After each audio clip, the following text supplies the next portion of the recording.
Hello! Welcome back to our YouTube channel!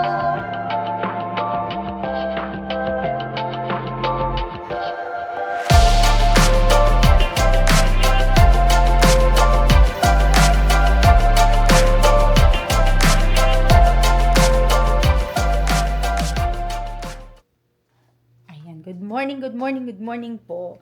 Nagre-ready po tayo kasi aalis tayo ng bahay today. Kasi po, bukas ay walang pila. Bakit? Malalaman nyo yan later. So, wala po si Rani, hindi siya kasama. Pero, susunduin natin ang mga nanay dahil gusto daw nilang sumama.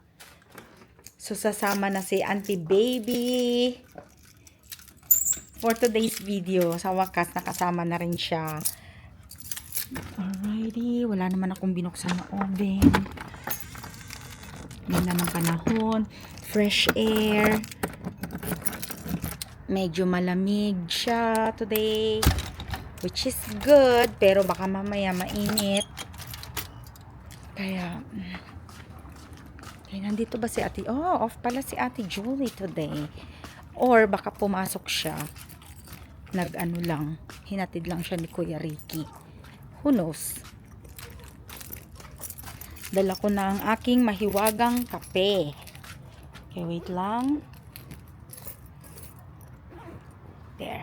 At saka po pala, sa mga nagrereklamo sa aking video na hindi ako marunong mag-zoom, hindi ako marunong video. Yes, totoo po yun. Hindi ko naman yun pinagkakaila na hindi talaga ako marunong kasi hindi naman talaga ako marunong. So, pagpasensyahan nyo na po ang aking mga video kung medyo magulo sometimes. Kasi po, ako lang naman yung nagvi-video sa sarili ko. I'm not a professional. Kaya, sana maintindihan nyo po yun na ang lamig na hindi po tayo professional. Okay. So, susunduin natin susunduin ko muna si Auntie Baby and then susunduin ko si Nanay. Kaya stay tuned. Magdadrive muna tayo. Alam niyo naman, bawal ang camera. Okay, malapit na po tayo kay Auntie Baby. Kung alam niyo na tong lugar na to. Familiar na sa inyo ang lugar na to. Yan. O, diba? Diba? Andito na ako sa bahay ni Auntie Baby. Ang mali ko, nakalimutan kong tumawag sa kanya. Kaya, ngayon pa lang ako tumawag. Nakalimutan ko palang tumawag kasi nga,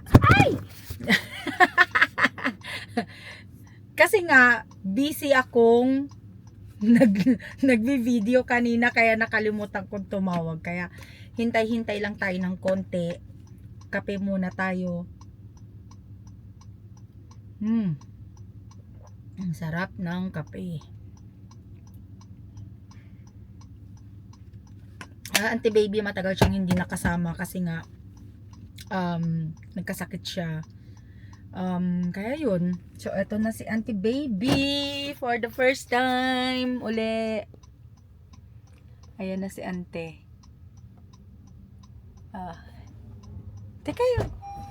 Hi Auntie, good morning. Welcome back. Yes. Kumusta Ante? Okay.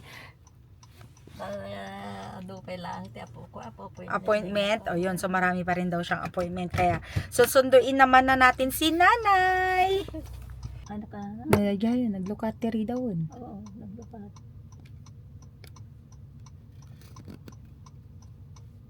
Okay, ganito po yung ganap dito. Nandito kami sa dulo ng walang hanggan. Ang dami palang pumila ngayon dahil sarado sila bukas and Friday. Kaya lahat ng mga tao ngayon na pumunta. So, tignan natin. Pero sabi nung mama, ang dami naman daw nilang pinapamigay ngayon. Hindi mauubusan. Kaya we'll see kung ano yung mga ipapamigay nila.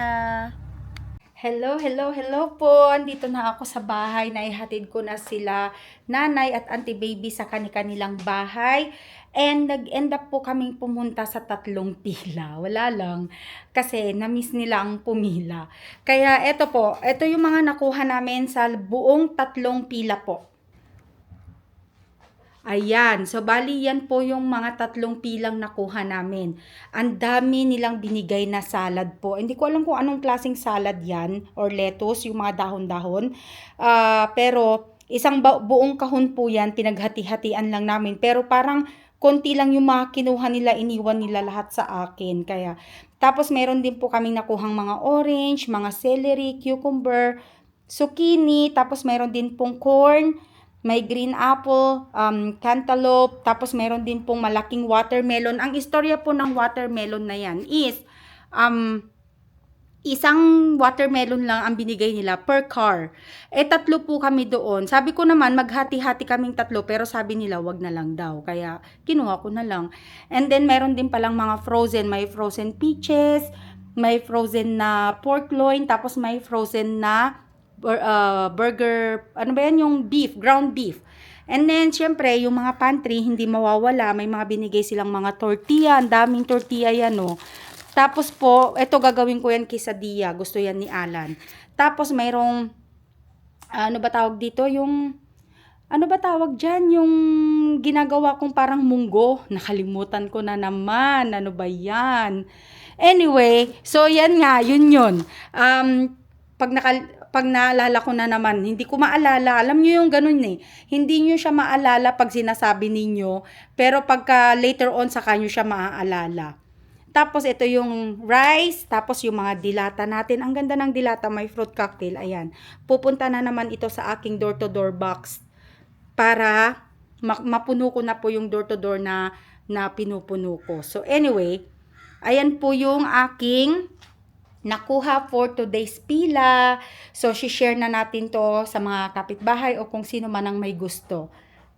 Ayan, ang init po dito sa San Diego. 3 hours later.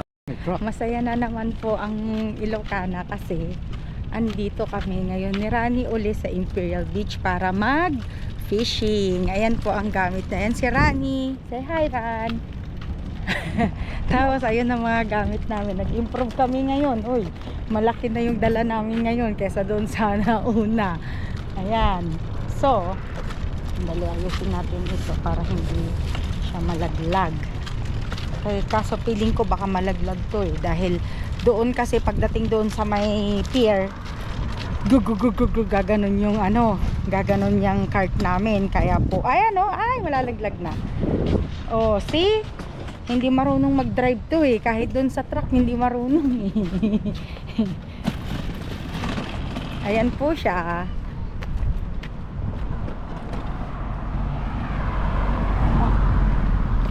Ah! So maganda ang weather po ngayon. Pero nagdala kami ng mga sweater namin kasi po mainit ba. Tapos nagdala din ako ng mga sunblock kasi last time po na nag-fishing kami, nangitim talaga ako. Kaya ngayon, ready ako. Ran, ayusin mo yan o malalaglag na. May batang nagbabike. Oh. So hopefully, madami tayong mahuli ngayon. Hello. Kaya yun. Kumaway siya. Kumaway siya eh. Di kawayan pa rin. Kaya po ay nako, parang ang daming taong nagfi-fishing ron. So okay, hintayin natin makarating tayo doon sa ramp. Tulungan ko muna si Rani. Okay po. Ayan, naglalakad na kami dito ni Rani sa may pier. Pero tignan nyo po, maalon. Ayan. May isda kaya kaming makukuha dito. So medyo mahangin din po. At kung nakikita nyo, medyo maulap doon sa banda doon. Yan, medyo maulap po. So wala kang makita. So foggy sa mga ibang lugar. Ayan, sobrang alon. May mga taong naglalaro dyan, mga bata. Dito, medyo konti lang ang tao. Andito lahat sila sa my pier. So hopefully, may isda kaming makuha. Parang wrong timing na naman ang pangingisda namin ni Rani. Ayan. wala akong masyadong nakikitang nagpi-fishing. Kasi baka nga dahil maalon. Well, we'll see. Tignan natin. Wish us luck. Ayan, so nakapick na po kami ng spot namin ni Rani. Nailagay ko na rin yung payong. Ayan o, para makita nyo. See? Ang laki ng payong ko. Parang mako-cover niya tayo, kaming dalawa. O diba? Pero hindi naman maaraw, buti na lang. Kasi hindi siya maaraw. Pero maglalagay pa rin ako ng sweater kasi medyo mainit ba? Mahangin. Kaya maglalagay tayo ng sweater. What? So ayan na po, siniset up na ni Rani yung aking fishing pool at nang mailagay na yung fishing dahil nakakabingwit sila. Yung kanina doon sa banda doon, ang laki nung nakuha niya. Kaya hopefully kami din. Yan. So wish us luck.